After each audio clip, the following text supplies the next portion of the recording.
Prenda-me se for capaz é um filme de drama lançado no ano de 2002. E o fato mais interessante de tudo, pra mim, é o fato do filme ser baseado em fatos reais. E conta com um baita de um elenco também, né, galera? Que inclui Leonardo DiCaprio, Tom Hanks. Enfim, o filme começa mostrando o jovem Frank Abagnale com seu pai e sua mãe ali nos primeiros momentos. O filme mostra, né, o cotidiano da família, mostra eles comemorando o Natal, juntos como uma família normal. E até então estava indo tudo muito bem, né? Porém, os negócios do pai dele começam a ir, tipo, de mal a pior, assim.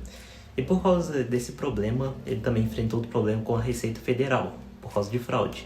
E assim, o filme se passa nos anos 60, então é bem diferente de hoje, né? Com acesso à internet, onde você busca a informação que você quiser em, sei lá, 30 segundos. Não era bem assim na época. E por isso, eles vão de banco em banco à procura de um empréstimo para eles. Porém, eles não conseguem. E por causa disso, eles se veem obrigados a se mudarem para um apartamento bem longe dali, deixar a casa deles. E daí é só por água abaixo, cara. A vida deles também começa a mudar bastante depois disso. O Frank, ele entra para uma escola nova. E essa cena na escola, cara, é bem engraçado, porque ele finge ser o professor substituto e faz um outro aluno que tinha zoado ele mais cedo passar vergonha. E aqui nessa cena, galera, o Frank, ele descobre exatamente essa facilidade que ele tinha de se passar por outras pessoas e que não fosse ele, né? Então essa cena pode até parecer meio fora de contexto ali, meio bobinha na hora que você tá assistindo o filme, mas foi ali onde tudo começou, naquela sala de aula e naquele dia. Um dia, quando o Frank chega mais cedo da escola, ele descobre que sua mãe está traindo seu pai. E aquilo dali foi a gota d'água pra ele, cara, principalmente porque era um amigo de seu pai. E o Frank desaba de vez, ele até foge de casa depois daquilo, de tão mal que ele ficou. E alguns dias depois, os pais dele se separam de vez, assim. E ele já vendo que ele estava precisando de dinheiro, já que ele não queria ficar nem com seu pai, nem com sua mãe, ele começa a aplicar golpes, golpe em cima de golpe. Bom, no começo, quando ele começou assim, a única coisa que ele fazia era falsificar um cheque aqui, outro cheque ali. Só que ele vai se empolgando. E esse é o melhor momento do filme pra mim, porque nessa parte que ele se empolga e ele se passa por muitas outras pessoas e profissões que a gente vai vendo aqui no review. Bom, ele começa a se empolgar, né, galera? E aí o primeiro que ele finge ser é um piloto de avião da Panam, uma companhia aérea, uma das maiores do país naquele momento. E lembrando que o filme se passa na década de 60, então a ousadia dele dava muito certo naquela época, né? Porque se fosse hoje em dia seria um pouco mais difícil, não impossível, mas acho que seria um pouco mais difícil. Bom, enfim, ele só precisou de um uniforme, de um chapéu. Aí, brother, deslanchou. Ele começa a voar o país todo de graça, começa a fazer check-in em nome da empresa, se hospedar nos melhores hotéis que ele encontra na cidade. Depois ele também compra as melhores roupas também.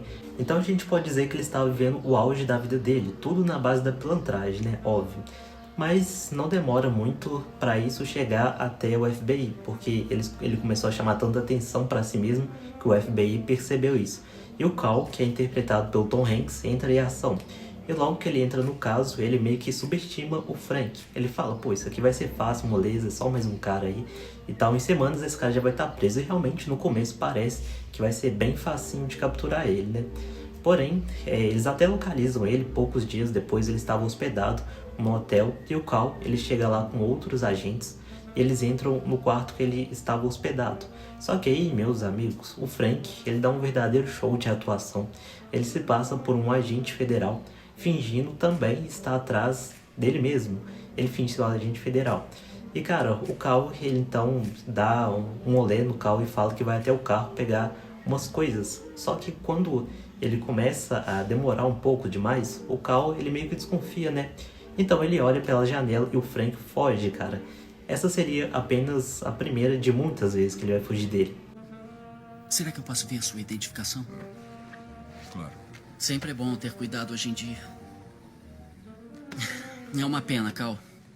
5 minutos antes e teria feito uma prisão excelente. Tudo bem. 10 segundos depois você teria levado um tiro.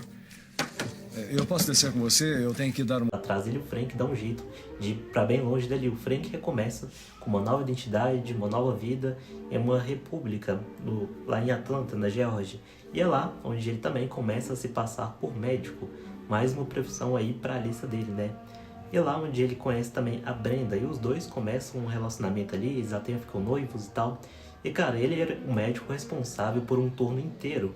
Olha que loucura, o cara era bom mesmo, né? Enfim, estava indo tudo muito bem por alguns meses, ele não estava chamando mais atenção de ninguém. Eles estavam construindo algo com a Brenda, né? Ficou até noivo dela e tal.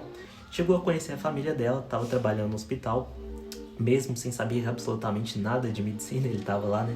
Porém, eles conseguem localizar ele, e numa noite que tá rolando a festa de noivado dele com a Brenda, eles chegam lá na casa dos pais dele e o Cal chega junto com outros agentes lá para prender o Frank.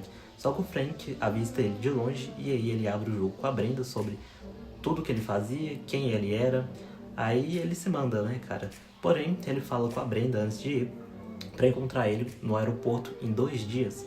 Porém, a Brenda, ela meio que foi persuadida pelos agentes do FBI e acaba contando tudo. Então o Frank, ele até vai até o aeroporto, porém, quando ele chega lá, ele avista os policiais aparecendo ao redor da Brenda e foge, mais uma vez, né? Aí ele ativa sua identidade de piloto e começa a recrutar aeromoças para fazer um tour com ele, né? Para ter um benefício de viajar por aí e tal. Assim, óbvio que muita gente apareceu. Ele faz essa seletiva, mas era tudo para encobrir ele. Porque se ele estivesse rodeado de belas moças no aeroporto, ainda por cima disfarçado de piloto, quem iria suspeitar dele, não é mesmo? Bom, e aí ele consegue novamente fugir. Ele vai para Madrid, na Espanha, por onde por alguns meses ele conseguiu sumir do radar do FBI mais uma vez.